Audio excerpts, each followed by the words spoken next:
This is the coast-to-coast network of the Mutual Broadcasting System. So long as these problems are not solved, so long as ignorance and poverty remain on earth, these words cannot be useless. These are the words which preface the sixth of 7 broadcasts based on Victor Hugo's great novel, Les Misérables. WOR and the Mutual Network present Orson Welles, distinguished young author, actor, and director, in an adaptation of the book which he has created especially for radio. Each episode portrays some development in the progress of Jean Valjean, a role played by Orson Welles, who is also heard as he reads the narrative passages. Les Misérables. The story of Jean Valjean and Inspector Javert. The episode which is called The Barricade.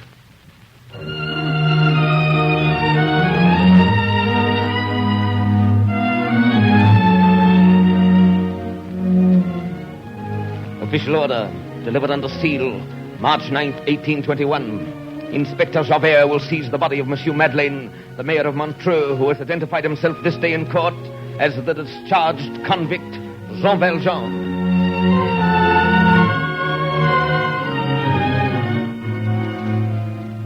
Six times from the galleys, twice from the double chain, and twice from under my grasp. Last night he escaped from me. We had him, my men and I, and he gave us the slip. Then we had him again. We hunted him through the city. His flight was embarrassed by the child Cosette, whom he carried in his arms. We were on every side of him. The walls were too high to climb. He was surrounded. He was trapped in a closed and guarded street. And he disappeared. Jean Valjean has escaped.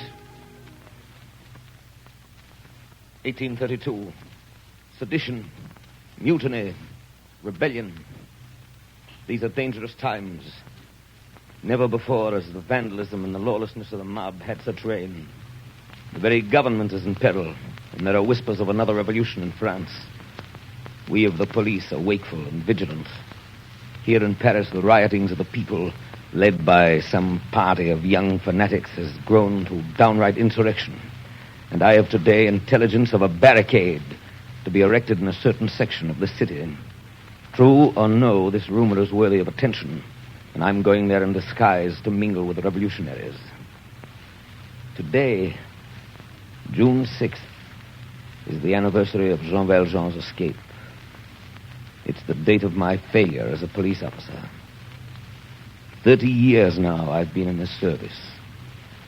All this time, I've devoted to police duty the strictest honesty and watchfulness and discipline. I've given it my mind, my heart, and my hope. I've made it my whole life. But so long as this man, Valjean, remains alive and free in the world, my purpose is thwarted. My honor is a joke. For this Jean Valjean has become a principle in the order of my code. He is all that must be checked. He is crime. Worse than that, he is license. It's 12 years since I've seen him. I shall see him again. I shall know him when I see him. And he shall not escape. Once Valjean forgave me, I shall not forgive him.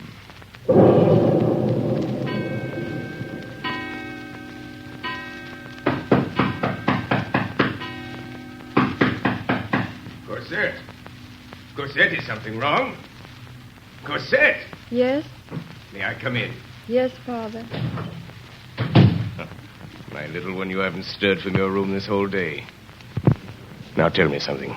What's on that pretty cheek? I don't know. Well, I do. It's a tear, and it has no business there. You've been weeping a great deal. Tell me, what for? For him. What's his name? Marius. Marius Pontmercy. Tell me about him. You've never seen him, Father. We met at the Luxembourg. He's going to be killed. Father, why have they made that barricade? For protection, my child. It's a kind of fort for the revolutionaries. Marius is at the barricade. How do you know? He was a rebel.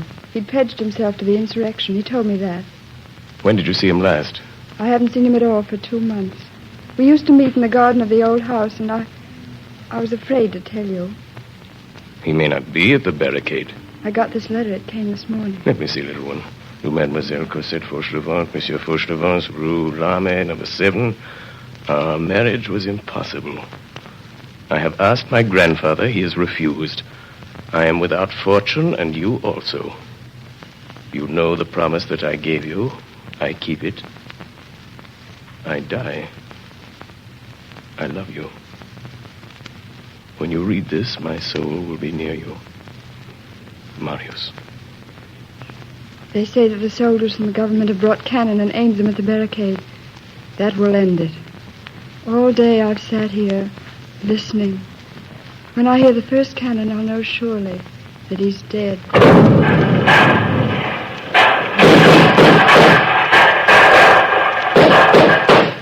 You there on the barricade! Do you wish to speak to us? Surrender quietly and perish your prisoner, and we'll give you fair trial. It is you who are on trial. Give up your prisoner, the police inspector. What are your terms? Our prisoner is not a hostage. He is a spy. A policeman who masqueraded as one of us. He will be executed before the last of us. We have no terms. Sound the discharge!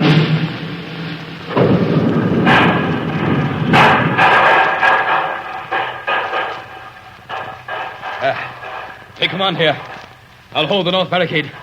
You, comrade. Yes, Marius. Go behind the tavern wall. Our prisoner, the police spy, is tied back there to a table. Shoot him. Yes, Marius. Goodbye. Goodbye, Marius. Goodbye, Marius. That's a brave man, comrade. Yes, that's a brave man. He has no fear of death. It's almost as though he were in love with her. There's one whom Marius loves more than death. He must be safe for her. Indeed? And who are you?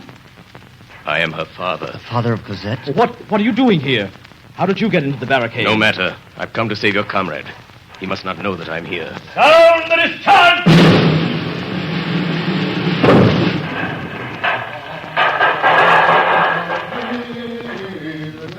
Monsieur. Yes? Will you hold this position for me? I have orders from Marius. I must go execute the spy. Who is the spy? A police inspector who impersonated a revolutionary and was caught here on the barricade. I am to shoot him. A police inspector? Yes, monsieur. His name is Javert. Let me shoot him. What, monsieur? Let me shoot him. You hold the post. I'll take care of the spy. Very well, if you wish it. I wish it. Where is he? Where is Javert? Around the corner of the street, monsieur. Tied up behind the wall. Sound the discharge!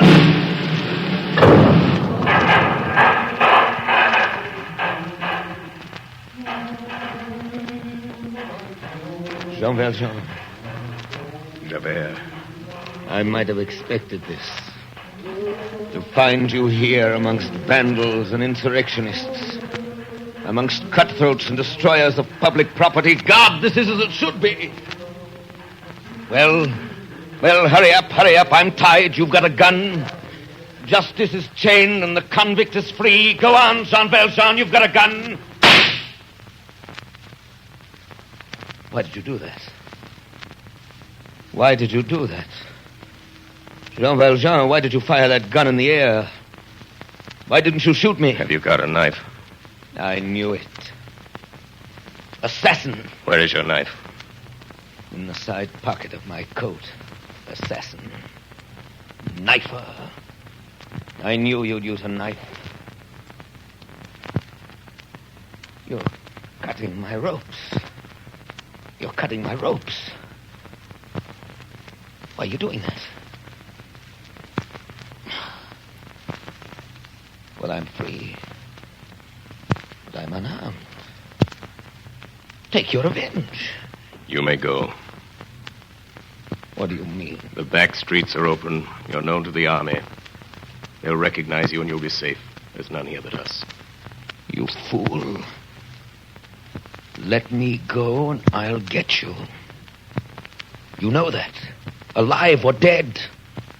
I'll get you. I don't expect to leave this place.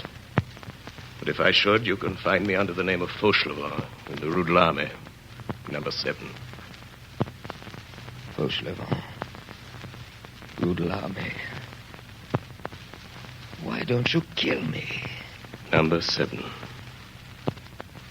Number 7. I'll come for you. I'll be waiting.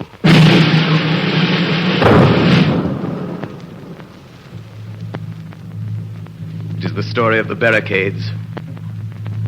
That it fell at this moment. Everywhere was the terrible confusion of death and defeat. Jean Valjean found Marius unconscious, horribly wounded, covered with blood, but still breathing. He threw the boy on his shoulder and ran to the far end of the street. But for the silent dead of the insurrection, this place was deserted. Here was peace, but no safety. Here was silence and no exit. Here were no walls to climb, no passageways, no alleys. Here was a momentary island in the midst of the armies of France. 12 years before, Jean Valjean had been hunted down and trapped in a closed street. The child Cosette was in his arms. Now he carried her lover. He had looked up that night and seen the rope of a street lamp and found safety. Now he looked down and found there at his feet an iron door in the pavements. With Javert's own knife, he pried open the grating. In another instant, he had lowered Marius and himself through this opening and was under the streets. Jean Valjean was in the sewers.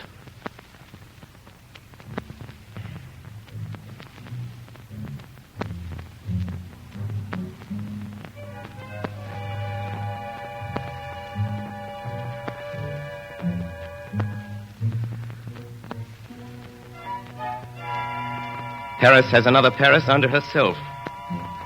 A Paris of sewers which has its streets, its squares, its blind alleys, and its circulation, which is slime.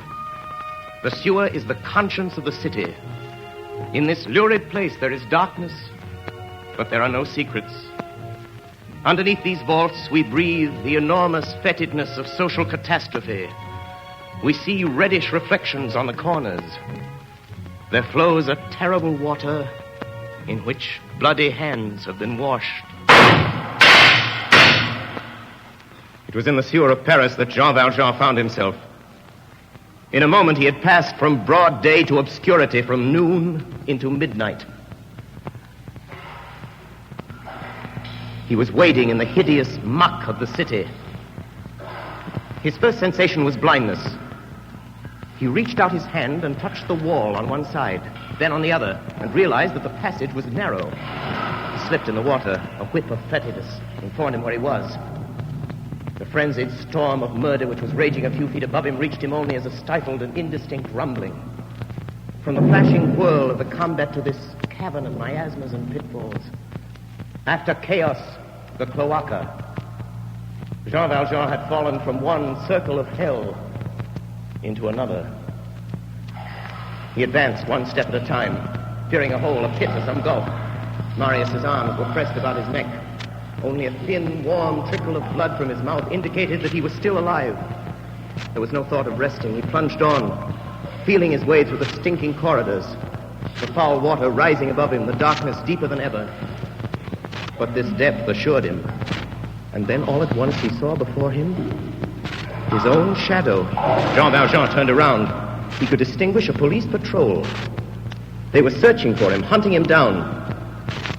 But had they seen him in that brief flash of the lantern, he could hear their voices. I did hear it, I tell you. Listen. Not a sound. I heard footsteps. You can see for yourself there's nothing there. Well, I heard something. In the distance, the group of black forms sank away. They were going back. He was safe.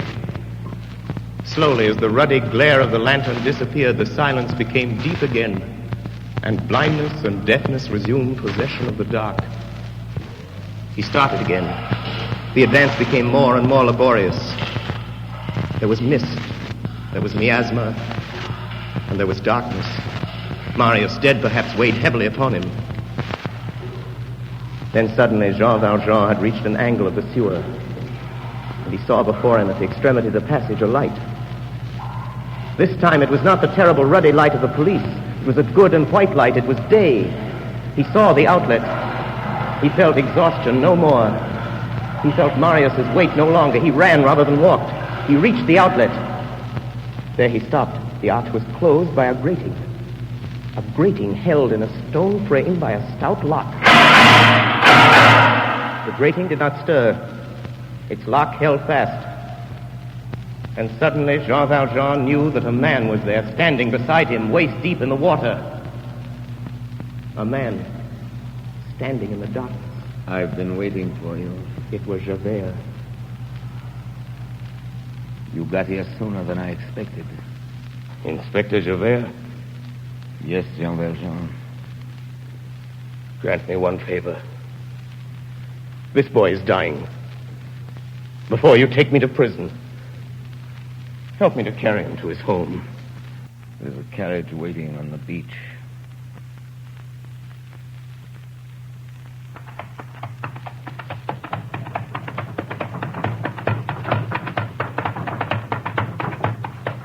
You are silent, Javert.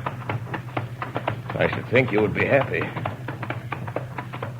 I must thank you for helping me to take that wounded boy to his family. They will be grateful to you. Javert. Yes? I'm going to ask you something more. Something I know you won't permit. Cosette. I've been with her all these years. She's very dear to me. May I say goodbye to her? Driver. The Rue de l'Armée. Number 7.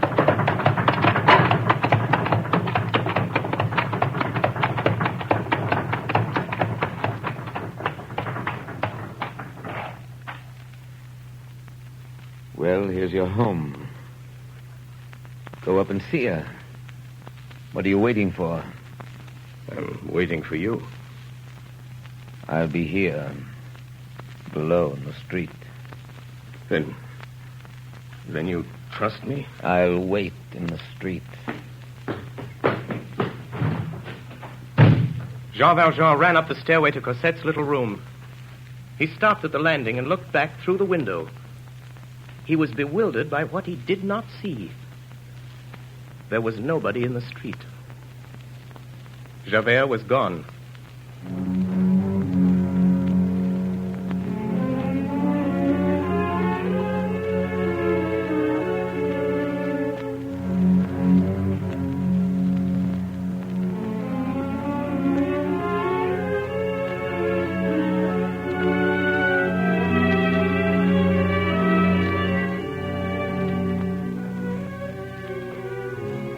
What was the story of Javert? Javert made his way with slow steps from the Rue de l'Armée. He plunged into the silent streets. Still he followed one direction. He took the shortest route toward the Seine. There had been a new thing, a revolution, a catastrophe in the depths of his being. One thing had astonished him, that Jean Valjean had spared him. And one thing had petrified him, that he, Javert, had spared Jean Valjean. Where was he? He sought himself and found himself no longer. Destiny has certain extremities precipitous upon the impossible, and beyond which life is no more than an abyss. Javert was at one of these extremities. Jean Valjean confounded him. All the axioms which had been the support of his whole life crumbled away before this man. A beneficent malefactor, a compassionate convict, kind, helpful, clement, returning good for evil, returning pardon for hatred, loving pity rather than vengeance, preferring to destroy himself rather than to destroy his enemy, saving him who had stricken him, kneeling upon the height of virtue, nearer the angels than men. Javert was compelled to acknowledge that this monster existed. An entire new world appeared to his soul. He perceived in the darkness the fearful rising of an unknown moral sun. Truths which he had no wish for besieged him. He saw what he had revolted at seeing. He felt that he was emptied, useless, broken off from his past life, destitute. Authority was dead in him. He had no further reason for existence. There was only two ways to get out of it. One, to go resolutely to Jean Valjean and return the man of the galleys to the dungeon. The other,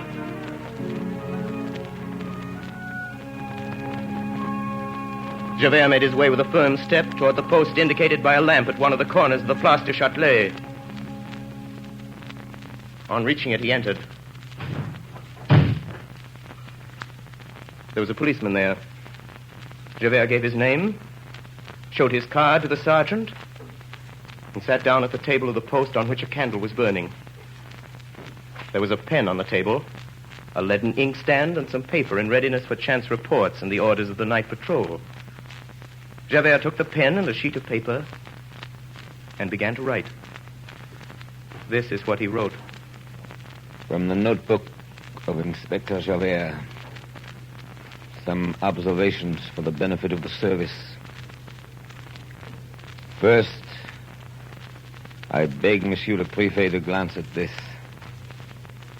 Second, the prisoners, on their return from examination, take off their shoes and remain barefooted upon the pavement while they are searched. Many cough on returning to the prison. This involves hospital expenses. Third, it is difficult to explain why the special regulation of the prison forbids a prisoner to have a chair, even on paying for it.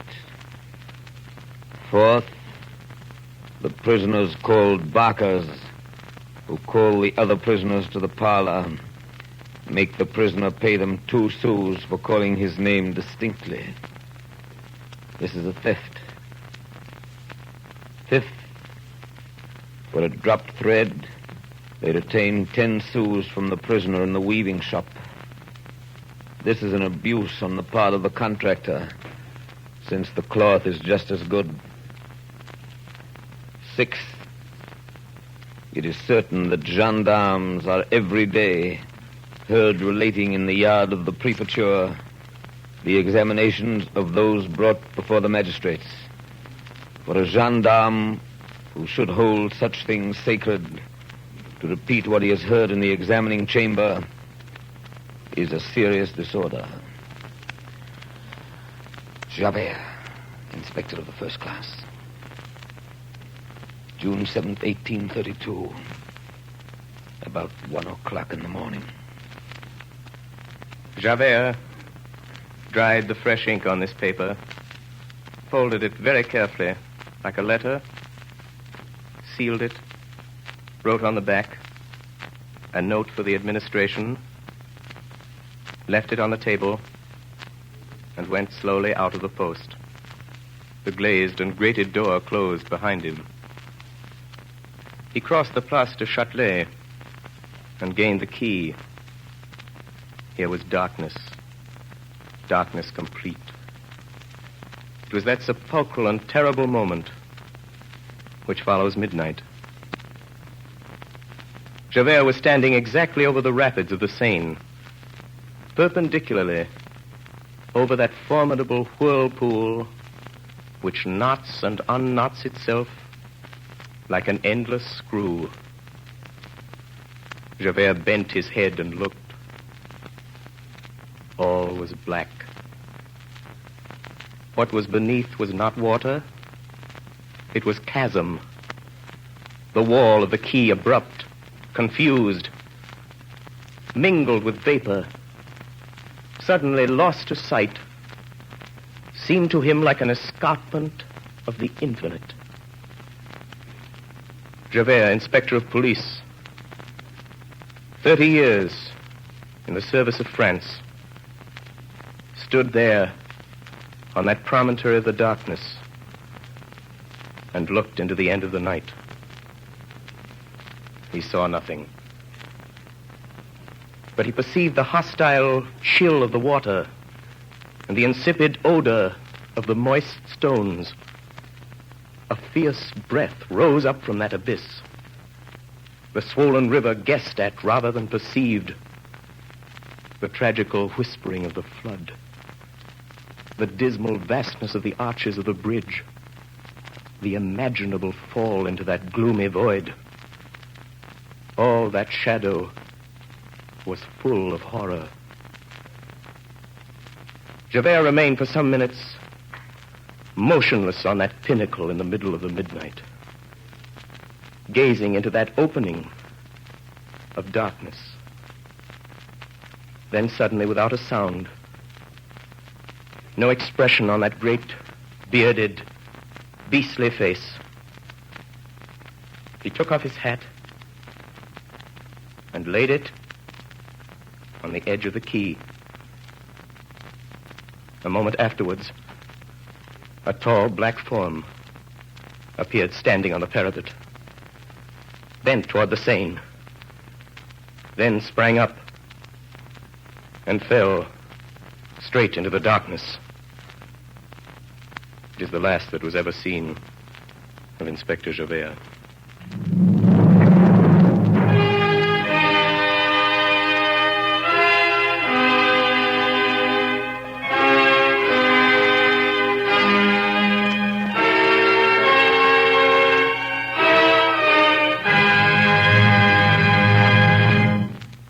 WOR and the Mutual Network have brought you Part 6 of Victor Hugo's absorbing masterpiece, Les Misérables, the episode which was called The Barricade.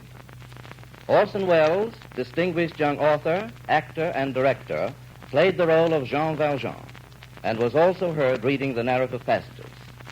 Assisting Mr. Welles were Martin Gabel as Javert, William Johnstone as Marius, Virginia Wells as Cosette, Ray Collins, Hiram Sherman, and others. Next Friday evening at 9:30 o'clock Eastern Daylight Saving Time, we shall present the 7th and final episode of Les Misérables.